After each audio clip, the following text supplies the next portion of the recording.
What is up, my friend? Welcome to episode number 64 of the Outsourcing Dynamics podcast. In this episode, I'm bringing on one of the guys who taught me how to increase my engagement on Facebook. That way I just reach to more people and I would continue building my audience. His name is Ben Perry, and we'll be talking about the ultimate organic Facebook marketing strategy. So sit back, relax, and enjoy the show. Welcome to the Anthony John Amix podcast, the one and only podcast designed to help you become unstoppable in life and business. My name is Anthony John Amix. My friends call me AJ, and my goal with this podcast is to help you remember who you truly are so you can maintain your center in the chaos, embody your potential, and unlock freedom in your life and business. That being said, let's get into today's show. All right, welcome back. A couple years ago, I was looking to sharpen my Facebook marketing skills. I'm always learning, I'm always growing, and I was introduced to a dude named Ben Perry. So I started reading some of the content that he was putting out, and it was really speaking to me. And then one day he made an offer for his course called Organic Marketing Secrets. So I bought it. I started implementing the strategies that he taught, and immediately I started getting a lot more engagement and reaching a lot more people. And since then, Ben has gone on to create a course called Double Your Engagement. Now, if you don't know Ben, he teaches online entrepreneurs how to use organic marketing strategies on Facebook to generate more leads and sales. And one of the reasons it's important to understand organic Facebook marketing is because Facebook is effectively limiting the organic reach on all business pages. This means that if you're posting on your Facebook business page, very few people who have liked your page will actually see your posts unless you're going to pay and run some ads, which isn't a bad thing. Now, this is what led to Ben figuring out how to leverage the Facebook algorithm and his personal Facebook profile to reach more people, make sales, and build an online business. So if you want to learn the proven Facebook organic marketing strategies that will guarantee you that you'll never hear crickets from your Facebook post again, Ben is your man. Now, before I bring Ben on, I want to hook you up. Every single week I'm bringing you some big insights on this podcast, yet I want to go over and beyond. So I'm trying something else by giving you even more with the 7 Organic Facebook Post Types Guide, which I learned from Ben. Now, this thing will give you 7 different post types that you can deploy inside your business, and you can grab it for free over at ajamix.com/post types. Again, that's ajamix.com/post types. So go grab that thing today. With that being said, let's bring today's guest onto the show. Ben Perry, welcome to the podcast, brother. What's up, man? Dude, I'm excited to chat with you, dude. Yeah, I'm really appreciative you reached out. It's pretty awesome. I don't really do much podcast these days. Awesome. Well, I'm glad to have you here. I'm curious, dude, how did your whole pirate thing start? That's a great question. I think as I go further into it, I think that it's, I must have been a pirate in a past life, Awesome. It's like something came along and it just resurrected that inside of me. No, it was definitely inspired by Pirates of the Caribbean, Jack Sparrow, Johnny Depp. Back in 2011, bunch of friends of mine got together and they went out to Cape Cod, in Massachusetts. Yeah. And they all dressed up as pirates. And they were like, hey, come dressed as a pirate. And I was in the military. I was in the Navy. I was like, I'm a real life pirate. I don't need to dress up as a pirate. Right. So I showed up. Of course, everybody's decked to the nines. The frills and everything. And they had enough left over. They put me in a bandana. And then, of course, one of the girls was like, please, can I put eyeliner on you? Right. So I was like, okay. So I didn't actually turn out that bad. And that was in the beginning of October. And so Halloween was still 30 days away. And I said, well, if I'm going to be a pirate, then I might as well be the pirate. So that left the entire month for me to go and get everything that I needed to look like Johnny Depp as Captain Jack Sparrow. And I've been dressing up as him ever since. So good. Sounds like me and Conor McGregor. People tell me you look like Conor McGregor. I was at the Metallica concert and some dude was drunk and wanted to fight me and he was mouthing off and he was like, you look like Conor McGregor. And I was kind of like, wouldn't you pick somebody else to kind of mess with? But for Halloween one year, I totally went as Conor. I went and found the tattoos that were perfect and the temporary tattoos and temporary tattooed my entire body with his tattoos. And yeah, it was. Oh, they have that? Yeah, they do. They're like $200, but they were totally worth it. They were amazing. The only thing is after Halloween was over, the tattoos didn't come off. I got to wear them for like a week. So like I'm walking around my co-working space with like a crown coming out of my shirt and all of the good stuff. Uh, Dude, that's awesome. That was fun, dude. Well, dude, I'm curious also, like, how did you get started in this whole online marketing game? I mean, you talked about you coming from the Navy. You have nearly 2,000 people who follow you on Facebook. I believe you just told me in pre-chat you closed $1 million in sales or something of that nature for traffic and funnels. You strategize for some of the top influencers. So how did you go from being a pirate in the Navy to actually getting into this online world? Yeah, man. Dude, I got out of the Navy in the end of 2013. No clue what I was going to do. Like no backup plan, no savings. Just all right. What am I going to do now? And I didn't know anything about marketing. Didn't know anything about sales or any of that. But I wanted to. And at first I wanted to be a coach, like a life coach. That's what I wanted to be. And I probably spent it. It mirrors a lot like the Old Testament when like the Israelites, they gained freedom from Pharaoh. They're like, yes, we're free, and that was me. I was like, yes, I'm free from the Navy. And then I spent a couple years in the desert, man, just kind of figuring out like, okay, like I got to figure out what to do. And along the way, like my life coaching business was defunct. Didn't make very much money doing that, but in learning how to get attention, to get engagement, I began to just kind of piece things here, bought some courses there, and I didn't have money for ads, so I kind of came to this like, all right, well, I have to do this organically because there's no other way, and it kind of shifted from, hey, let me help you with your feelings, let me help you with like your energy, to learning, okay, well, that doesn't actually necessarily work. Like people want to get results. Like unless you can measure it and tie it to something that's specific and measurable, people aren't going to end up like wanting what you have. Totally. And so in 2017, I just kind of wrote a throwaway post. And I say that because I didn't know that it was going to take off. But I wrote a post that said like top 5 in organic engagement, like hacks or something like that. And Facebook had just come out with a feature to save a post. I'm dating myself now, but like just came out with that. And a lot of people were like, wow, this is awesome. This is great. And then somebody that I really respected, they commented, they said, look, I never save anything, but this is the first post that I've saved because it's so good. Nice. And then that kind of launched my career. That one post, huh? Yeah.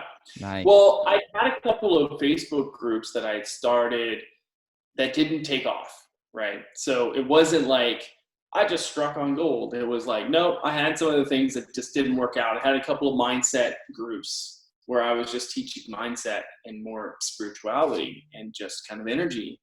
And they were okay, but they didn't gain the traction like this post did. And I was very fortunate because I knew what to do with it. So as soon as I got all that engagement, I'm like, oh, I know what to do with this. Let's divert this into building a group. And so I made a post that said, look, there's a lot of people who really resonated with that post. If I were to do a special one-time training, would you guys be interested? Comment in down below. I got that from Jesse Elder. Yeah. Right. And so I created the Facebook group, and then that was in the middle. So that was April, like literally 2 weeks passed, and I had 300 people inside of the group within 2 weeks. Awesome. And I gave that training on May 1st. Out of the 300 people, like 88 people RSVP'd, actually said that they were going inside the group. And of the 88 people, I had 60 people on live inside of this new Facebook group. Like that's unheard of. Yeah, totally. So yeah, man, that's where it all started. So what led you to staying on the marketing path rather than staying with the life coaching stuff? Is it just because it wasn't working and you're getting more traction and you're just kind of going where the momentum was? Yeah, that's actually what it was. Cause I was, man, I was trying to make things work. I was kind of struggling financially. So, um, I was actually going to school at the same time. I was using the GI Bill to go to film school. So I was learning all these things about film, and I graduated actually in March of 2017 with a bachelor's of science in film. Okay. So it was like whatever the Navy was paying me GI Bill wise, like went away. So it was like, all right, I needed to come up with something. So, um, yeah, that's what led me to, all right, so if I've got the eyeballs and I've got the attention and then I've got the engagement for marketing, then let me like double down on what's actually working. Because I did have some people like reach out for like the life coaching stuff. And I say that just kind of as overarching, it was more mindset, you know? Cool. But I had way more people that were interested with the marketing. And so I pivoted to that. Awesome. So let's talk about like organic Facebook marketing. A lot of people are talking about ads right now. You've already been talking about how that kickstarted kind of your whole kind of path at the moment. Why do you think organic is really important? Well, it's not that it's like important. It's like it's a step on the way to ads. I don't think you can skip it, because like all organic is just another word for copy, right? And copywriting, and it's like, which is another word for your messaging. So what happens is that they think that, all right, so let me do organic or let me do ads. And or they don't even think about organic. They're just like, I'm going to go buy clients. I'm going to pay for ads, because that's just what you do. I got sold the dream. I mean, people are trying to sell ads, in ad courses. They have the proof. They get seduced by it. They go to run ads. It flops, and they're like, well, ads don't work. Well, that's not necessarily true, because trying to run Facebook ads when you have a broken offer, let's call it what it is, right, is the equivalent of you trying to work on a supercharged engine when your car doesn't even start. Yeah. Let's fix the car first. Let's fix your offer. Let's fix the messaging organically, get a couple of clients that way. Then we can go and do Facebook ads or Google ads or whatever. Awesome. We don't want any guesses here. We want to make sure that when we do begin to do paid acquisition, that it's a sure thing. We're going to get money. Do you think when people, go through that phase, because I've been through that phase too, and then they go into the ad space and they're like, oh, cool, they're all in for ads, and they leave behind organic, is that okay? Or is it better to kind of do both? Almost like they're two pedals of a bicycle, like the organic and the messaging piece that's going out organically, and then you're adding the supercharger like onto the car, which is the ads, and both of those are working in tandem to kind of get you down the racetrack faster. I think you should do both. I don't think you should ever let off gas of organic, especially if you are the face of your business, because that's where those are the people that are following you. So I don't think that you should ever do that. I think it should be both. I also think that the ads portion should be what is tried and true. That's what I believe, right? So what is actually getting people to convert? You already know, you have the proof meaning like you're in the data, and the data, shows, okay, so we're at this much conversion rate. We know, all those things that, nerds like to geek out about, right? So we want to make sure that that's going, but keep your organic, right? And organic can mean a lot of different things. It could mean you going live. It could be, you posting and just keeping a presence on social media. Organic is also, you writing to your list. If you have an email list, it could be on various social media platforms, just wherever your audience is at. So Awesome. What advice do you have for somebody who wants to kind of go all in on Facebook or organic? Well, I think you have to. I don't think that's a choice. I think that in the beginning, when you were starting out, like you use the tools that you have, right? And I'm not saying don't do Facebook ads. I'm saying, yes, totally do Facebook ads when it makes sense. But in order to get there, you're going to have to organically like validate your offer, organically validate it first. Cause I don't want you spending money on ads and then you're basically burning money. Like let's save you from that embarrassment. Let's save you from that heartache and go with organic. So, and what that means is that it could be you posting, different posts out there that are grabbing the ear of your ideal client and then getting them onto a conversation, getting them onto a phone call with you so that you can be able to make them an offer. Nice. Do you find that most people overlook their Facebook profile? Like, I feel like there's this like gold, like hidden money that just seems like it's sitting there in people's Facebook news feeds of their personal profile, but they don't understand that. They don't leverage what you're talking about by creating an organic post, creating an organic kind of rack the shotgun type of thing, Jesse Elder style, to generate awareness for the training. And then when they do that, they can collect 10,000, 20,000, 50,000, depending on their offer from that they can then roll into ad spend. Have you found that to be pretty true as well? Yeah, I think it pays to prime your profile. Yeah. I mean, it's essentially your digital business card. It's your digital, billboard. If I go to your profile and I don't know what it is that you do in less than 2 seconds, fail, absolute fail. Like, if you're selling, which by the way, one thing that is an objection, that is an irrational fear that people have, is like, well, I save my Facebook for my friends and family. Like, I don't want to barrage my friends and family with my business stuff. It's like, okay, I can respect that. But let me ask you a question. How likely is it that any of your friends or family are ever going to buy from you, right? Is that like a 50% chance or like 100% chance that like they're not going to buy? It's like, oh yeah, they're probably not going to buy. Well, then who cares what they think, right? It's like, talk to your audience, talk to your avatar, because those are the people who are going to basically fill your pocketbook. They're going to fill your wallet. So do you like money? Yeah, I like money. Do you like not being broke? Yeah, I don't want to be broke. Then you like organic on your wall.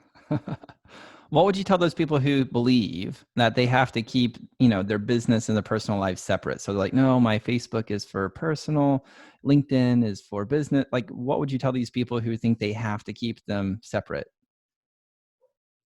You don't. I mean, that's the bottom line, is that you don't have to keep them separate, because it's like you opening up shop on Main Street and being like, I can't open up on Main Street. My family's going to see me out here. Like, yeah, of course. All right.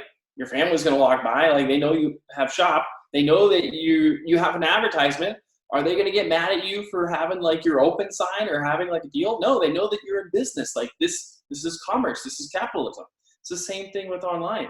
All it is a mental shift, right? Awesome. As soon as people can make that mental shift, they'll be fine. Awesome. Totally agree, man. What are some proven strategies that you found that really ensure somebody's post, when they're posting them, don't hear crickets? Because I know you kind of have a system. I've bought some of your stuff before. It's really, really good. So what are some of the strategies that you have? Well, that's a loaded question, because there's as many ways to get engagement as there are ways to talk to people. Well, how do you prevent crickets? I think that really goes back to not just necessarily a tactic, but back to who are you calling out, right? So it really comes down to fundamentals of knowing who your audience is, right? So if you know who your audience is, then it becomes very easy for you to be able to talk to them. That being said, when you are writing an organic post, now my specialty is on Facebook. It's not Instagram. It's not LinkedIn. That's just where I'm at, is Facebook. So when you are if you're wanting to have engagement, and if you're wanting to have eyeballs on your stuff, then I think that the very best thing that you could do at first is there's some knocking going on. The very first thing that you can do, all right, you want to have two different types of posts. You want to have competency type posts, and you want to have character type posts.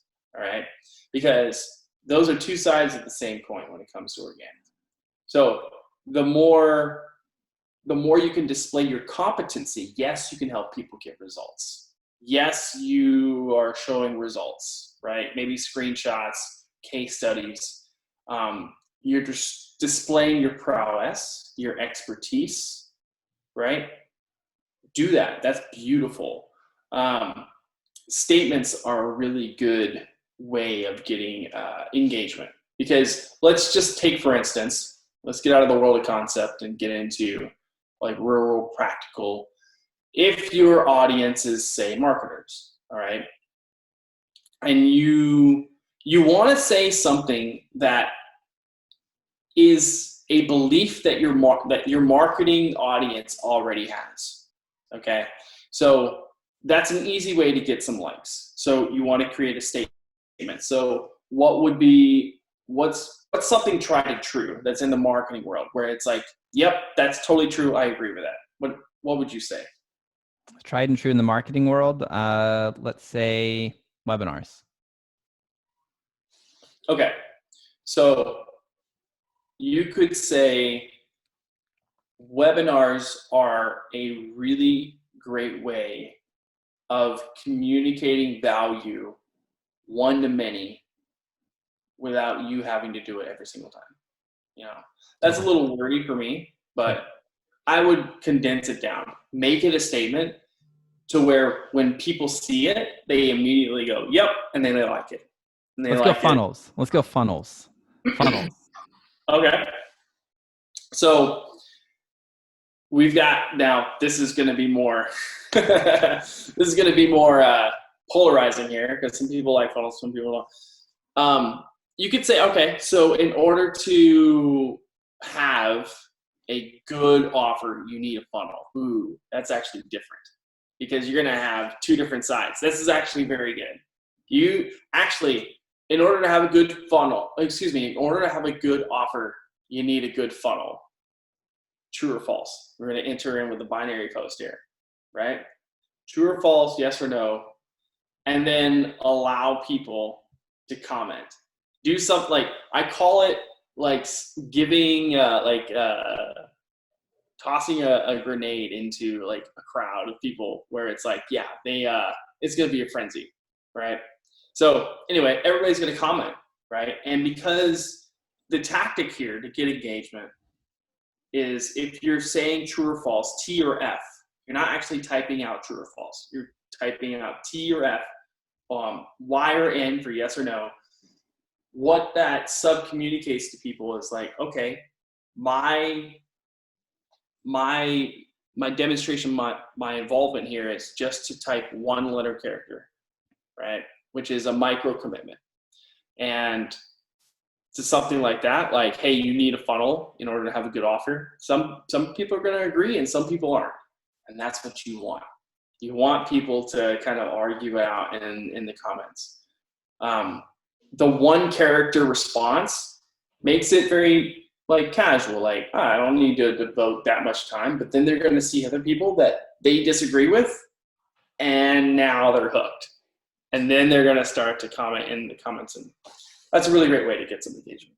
And what's the importance of engagement? Because maybe some people listening be like, how does this lead to sales? Like, what's the importance of engagement? Well, for Facebook, at least the way that Facebook works, when you have a post that really explodes in engagement, that's going to give you kind of like some temporary love from the algorithm. So those people who are following you, if say you have a post that has 100 comments on it, your next post is going to be like primed and primary, and it's going to be shown to more people. All right. If you have an offer, that's the time to put that offer out.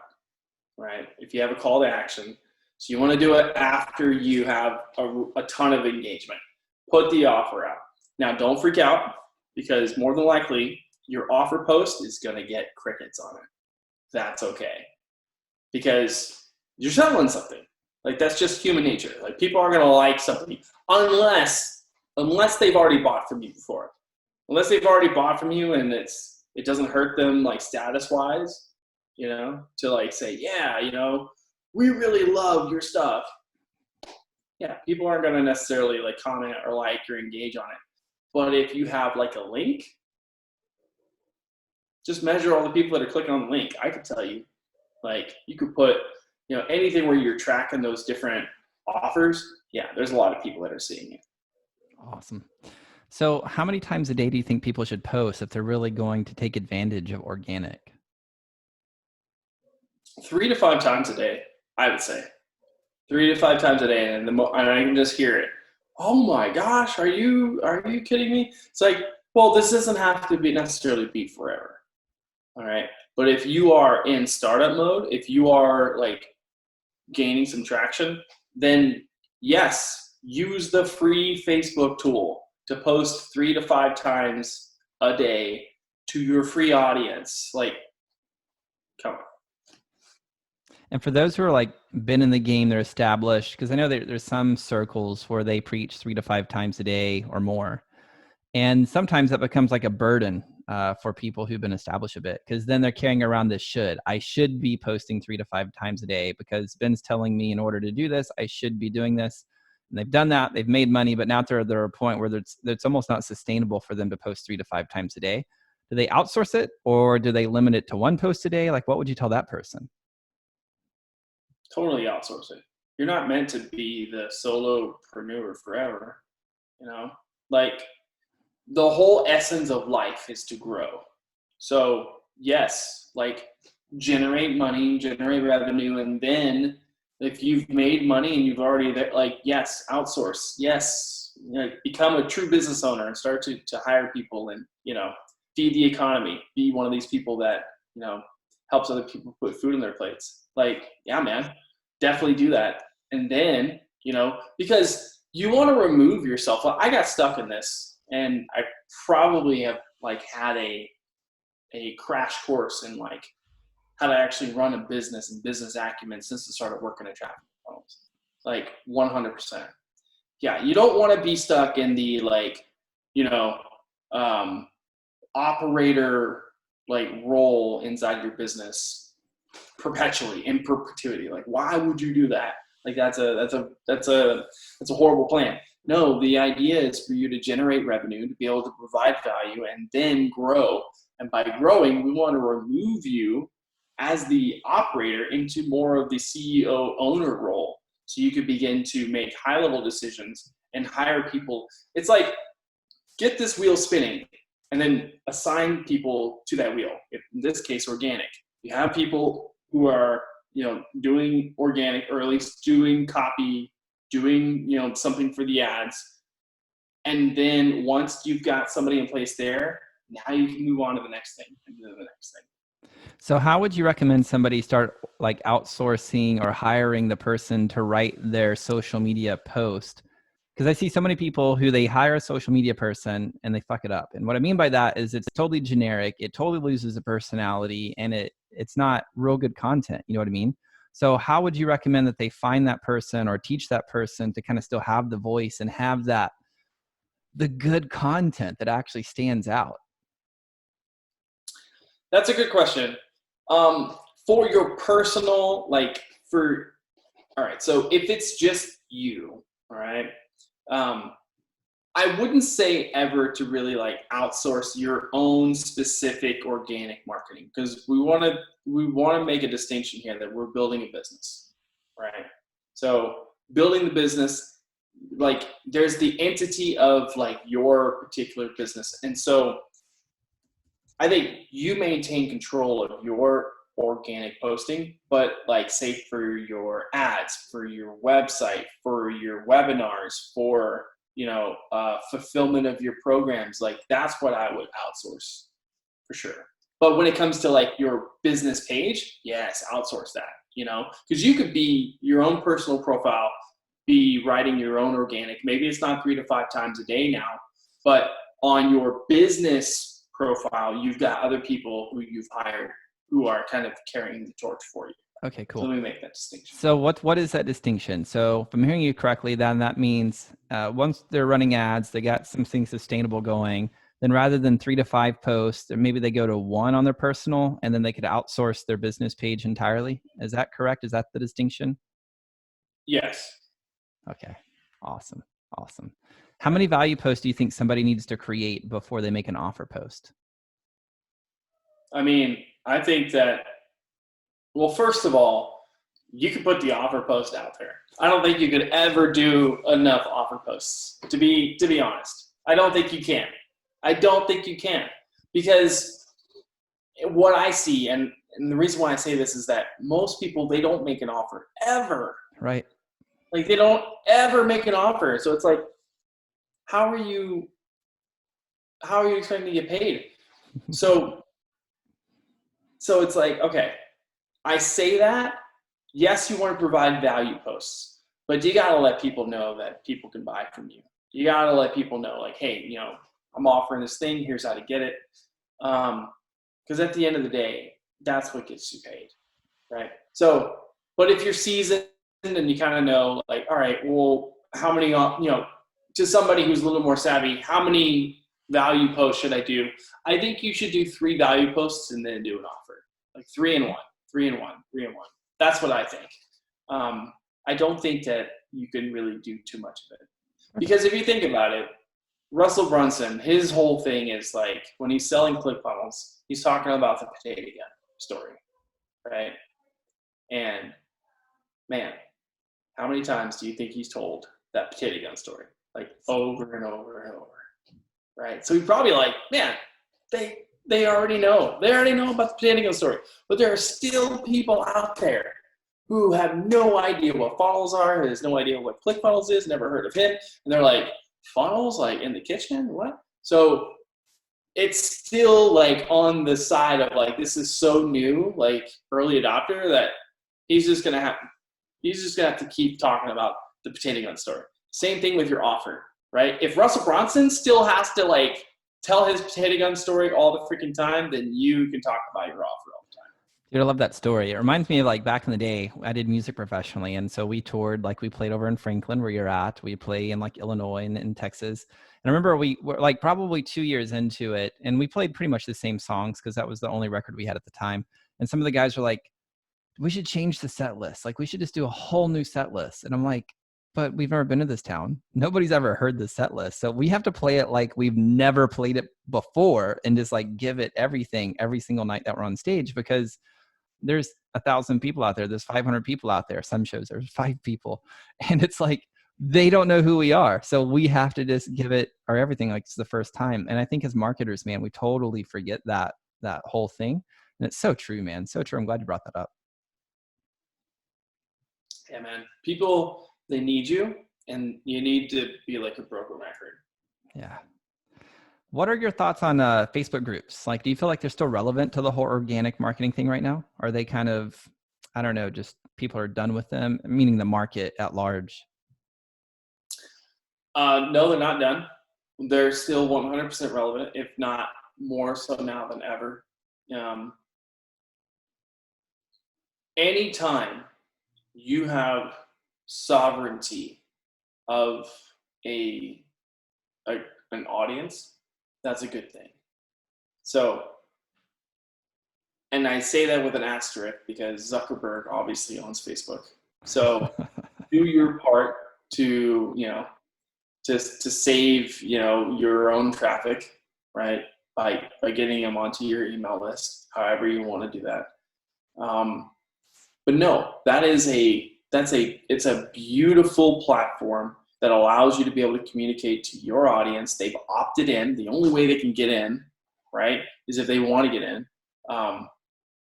Actually, I think like you can still invite people, but I think that the stigma now is like, don't add people to groups. So, but that's the thing. If somebody's inside your group and you're providing value, like that's your world, man or woman.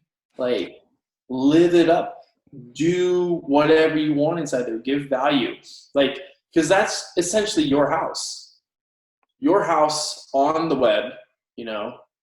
Do people still call it the web? You know, your house. And so, yeah, I mean, you can give you can give a webinar there, you can give a training there. They're totally relevant, man. Perfect. Now, what are some of the biggest mistakes that you've seen a lot of people make? I mean, you've trained a lot of people on organic. What are some of the big mistakes? Being too verbose, saying too much in a post, being too conceptual, not making the point clear in a post, not having a call to action, like not having and whether maybe it's a value post, like what's the main idea, you know? Another mistake is people, they give up. Like if they do a post and it doesn't get any love, they'll stop posting or they'll delete it. And why? Why would you do that? Like, that's proof that you were here, man. Like, you know, if you delete the post that you're making now, let's say you're at the beginning of your journey. Think about this, right? I started in 2014. If I deleted my posts from 2014, man, you'd have nothing to look back on and be like, man, he was just a mere mortal. You know, like, man, he flubbed up so much. Like, that gives me hope that if he was like that back then and that's how he is now, there's totally room for me to be able to grow. So I think that's one of the major mistakes that people make with the organic. Awesome. I remember in pre-chat, you talked about how you're working with traffic and funnels. I think you've been with them 8 months. So I'm kind of curious, like, what is one of the biggest lessons that you've learned from being in that experience at the moment? Wow, that's a loaded question. The entire experience. So I told you before we started recording that it's like jumping onto a train. All right, like going and working with the boys over at Traffic and Funnels. And I wouldn't have it any other way. They're fast paced. Their standards are impeccably high. The pressure is through the roof.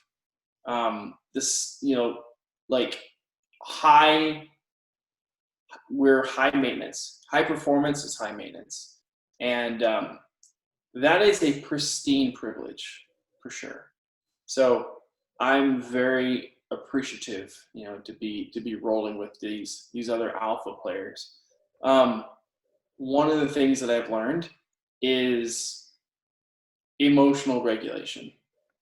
Like, when it comes to you doing your thing in business, you've got to be able to emotionally regulate yourself. It does you no good to lose your temper or to, feel depressed, or, if somebody, doesn't close, or somebody flat out lies to you, or they hang up on you, or they say they're going for a credit card, or somebody who, any of those things, it's like you need to just emotionally regulate yourself. Yes, have emotions for your family. Yes, show up, as the pillar inside of, your family. But when it comes to your business, having that emotional regulation is really, really key. What's the balance there? Where does emotionally regulating inside the game of business become sedation? I don't think that it necessarily could be sedation because it's so dynamic, right? So when I say emotional regulation, it's like picking up your spear and your shield, because you're going to war, like you're going out onto the battlefield, right? Now, that's just one kind of analogy, but it's like you show up with the proper uniform for the job. So if you're going to be out there and you're going to be an entrepreneur, right, which literally means taking the risk, from others and being able to create value from it, if that's the person who you choose to be, then absolutely you've got to be able to protect yourself. Because at the end of the day, you want to help people, but not everybody wants to be helped. And Totally. not everybody is willing to make that leap, and you've got to, I'm currently reading a book called, How to Think Like a Roman Emperor, the Stoic philosophy of Marcus Aurelius, and you got to be able to just leave it all in the court, leave it all back there and know that people are still good, that you're put on this earth to be able to help people at the end of the day, no matter how much revenue you generate, no matter, who said yes or no or whatever. At the end of the day, it's like, I'm doing this for a greater purpose, because when I die, all of the stuff that I accumulated in this life is going to mean nothing. It's going to be nothing. My legacy are those people who I touched, those people who I challenged to take a better stand for where they say they want to be. And you just got to remember that's what it's about, man. Awesome. So what I hear you say is just like really kind of embodying that wise warrior inside the game of business, not taking it personal, and then just like fully unapologetically just like embodying and fully living your values and passing those values on to every single person you meet. Just that's kind of the battle, the war that we all get to play. Yeah, man. Awesome. Absolutely. So if you could go back in time and give your younger self some advice, some wisdom that would help you collapse time and get results faster, what would you tell them? You asked me that kind of as a prompt before, we kind of hopped into this, and I thought about it. And at first I thought, I would probably not start out as, a life coach. I probably would have dived into more sales and marketing. Yeah. But I think we got to revise that. I think that I would have found somebody for me to go apprentice work under sooner.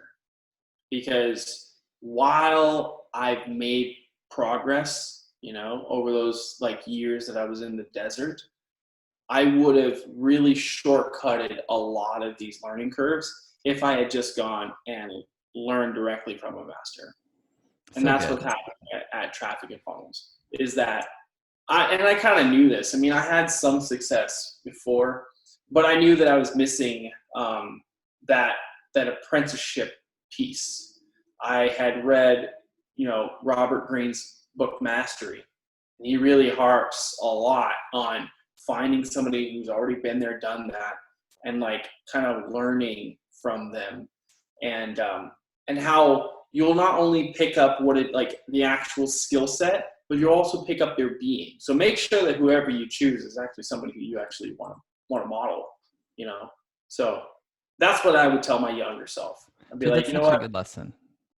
Like, put your ego aside, go put in the work, go be the grunt, go, it's noble work, because in the end, you're going to not only have those skills, but you're also going to have the status, because you're forever going to be tied to your master, to the person who taught you, your mentor. And that's going to propel your status up. And you're going to be able to shortcut all of those things that if you're trying to figure it out yourself, it's like, man, more so than any of the books, more so than doing courses or even jumping into somebody's mastermind. There's nothing like learning from somebody when you work within the organization. Dude, I would agree with you. So when I got out of college, I was a contractor at a very small ad agency. We did sports and entertainment in the African-American market. And just by being in the office with the lady who owned the business, it was just me and her, I learned so many things, like very simple skill sets that I don't think I would have ever learned in a book. And what I mean by that is simple stuff like how to organize the business and the client structure so everything internally flows seamlessly and you know where this is at and that's at, how to like manage the flow of the project and just how to get things, not like get work done, but like internally at a business level, how the structure works.